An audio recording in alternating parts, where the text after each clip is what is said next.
Сәлеметсіздер ма? Қайырлы күн баршаңызға да. Бүгінгі біздің сабағымыз Қазақстан тарихы 7 сыныптарға арналады. Сабақтың тақырыбы Кенесары Қасымұлы бастаған ұлт-азаттық қозғалысы.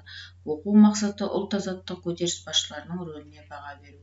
Сіздермен бірге тарих пәні мұғалімі Анаргүл Есқарақызы боламын. Бүгінгі біздің өтетін сабағымыз өткен сабақпен тікелей байланысты болғандықтан, өздеріңіздің өткен сабақтағы білімдеріңізді есіңізге түсіріңіз. Осы бойынша Кенесары көтерілісі бойынша ең негізгі сұрақтарға жауап берулеріңіз сұралады.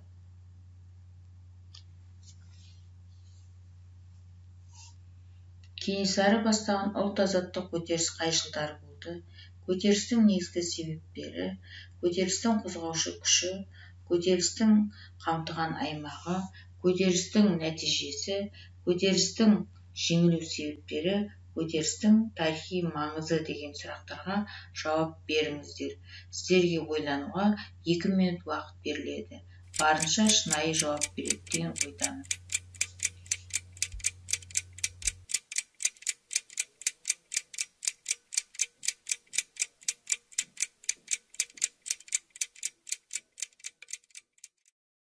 Барлық уақыт аяқталды. Барлығыңызда дұрыс жауап берді деген ойдамын.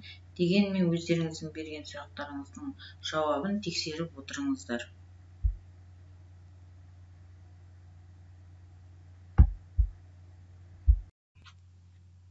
Жаңа сабаққа көшпес бұрын алдымен Білімлен платформасынан бейнебаян тамашалаңыздар.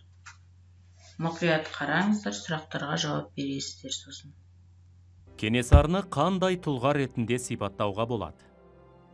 Кенесары қазақ халқының дербес мемлекеттілігін қалпына келтіру, халқын бодандықтан құтқарып, азаттық пен бостандыққа қол жеткізіп, тәуелсіз ел ету мұратын көздеген сұңғыла саясатшы, қайраткер, ірі мәмлегер, дарынды әскери қолбасшы ретінде ел есінде қалды. Кенесары хан туралы ақпаратты қандай деректерден алуға болады? Кенесарының өмірі мен азаттық жолындағы күресі көптеген ақын жазушылардың шығармаларына арқау болды. Нысанбай ақынның Кенесары Наурызбай дастаны, Мұхтар Әуезовтің Хан Кене пьесасы, Ілияс Есенберлиннің Қаһар романы жазылды. Алғашқы зерттеулер ішінде Николай Середаның Қазақ сұлтаны Кенесары Қасымовтың бүлігі деп аталатын кітабының дереккөз ретіндегі маңызы зор. Кеңес үкіметі тұсында Кенесарының күрес жолына іргелі ғылыми зерттеу арнаған тарихшы ғалым Ермұхан Бекмахановтың 19 ғасырдың 20-40 жылдарындағы Қазақстан еңбегі құнды дереккөз саналады. Кенесары тұлғасына жаңаша қарап, оның шынайы бағасын беру ісі Қазақстан тәуелсіздік алғаннан кейін ғана қолға алынды. 2002 жылы Кенесарының туғанына 200 жыл толуына орай халықаралық ғылыми конференция өтті.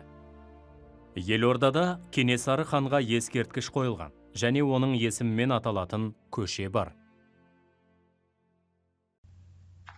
Бейнебаянды тыңдай отырып, енді Кенесары Қасымұлына тұлғаның таны айдары бойынша сұрақтарға жауап беріңіздер. Сіздерге азғантай ғана уақыт беріледі, сол уақыт аралығында ойыңыз жинақтап, сұрақтарға жауап беріңіздер.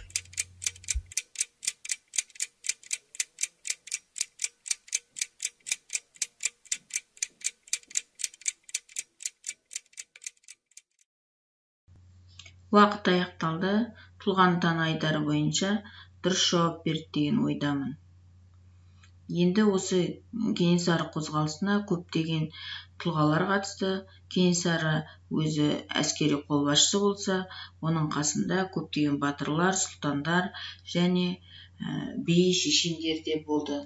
Осындай көтеріліске қатысқандардың бірі Ағыбай, Иман, Бұқарбай деген батырлар болса, тағы да осындай көтеріліске қатысқан өзінің ісін жалғастырушы ол Сыздық сұлтан болды, Наурызбай да болды. Ағыбай батырды кейбір деректерде оны жолы болғыш болғандықтан Ақжолтай деп те атаған екен. Бұқарбай батырда өзі әрі батыр, әрі шешен болған екен. Кіші жүздің Табын руынан шыққан осы Кенесары Қасымұлының қасындағы Қоқан бекіністерін алуда көптеген жорықтарға қатысқан батырлардың бірі. Кенесарының қасына ұлы жүз жерінде көптеген батырлар көмекке келіп, оны қолдау көрсетті. Соның бірі сұраншы Байсейіт Тайшыбек еді. Тайшыбек деп келеді, кейде Тойшыбек деп келеді. Онымен қоса оның ісін жалғастырушы інісі Кенесарының Наурызбай болса, баласы Сыздық Сұлтан да болды. Сыздық Сұлтан әкесінің ісін жалғастырып, Қоқан жеріне өшін алмақ болып бірнеше рет жорықтар ұйымдастырған екен. Енді алдарыңызда тапсырма, осы Кенесары туралы көптеген деректер беріледі. Сол деректерді талдай отырып, кестені толтырыңыздар. Кенесарының жеке бас қасиеттеріне кем дегенде 3-4 мысал, Кенесарының әскери қолбасшылық қабілетіне кем дегенде 3-4 мысал, және қорытынды ретінде Кенесары қазақтың соңғы ханы тақырыбында 100-150 сөзден тұратын эссе жазыңыздар. Дескрипторлар берілген, сонымен қоса міне алдарыңызда дерек те берілген. Бұл Мейердің сөзді, Коншиннің сөзі жазған Кенесары туралы, оның ерлігі туралы таңданып жазған, және Кенесары жас кезінен батылдығымен, ержүректігімен ерекшеленген деп жазған. Бұл яғни Хан Кене деген кітаптан алыныптыр. Осы алдарындағы деректерді пайдаланыңыздар. Сабақты қорытындыламас бұрын оқу мақсатын есімізге түсіріп алайық. Кенесары Қасымұлы бастаған ұлт-азаттық қозғалыстың тарихи тұлғаларының қызметіне баға беру болатын.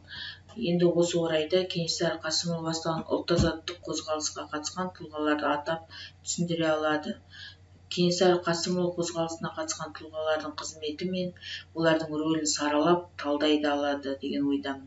Және қозғалыс басшыларын бір-бірімен салыстырып, оларды еңбектеріне баға бере алады деген ойдамын. Осы кезге дейін өткен Исатай, Махамбет көтерілістерімен де салыстыруды білесіздер.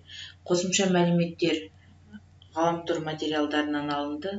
Назар қойып тыңдағандарыңызға рахмет. Сау болыңыздар.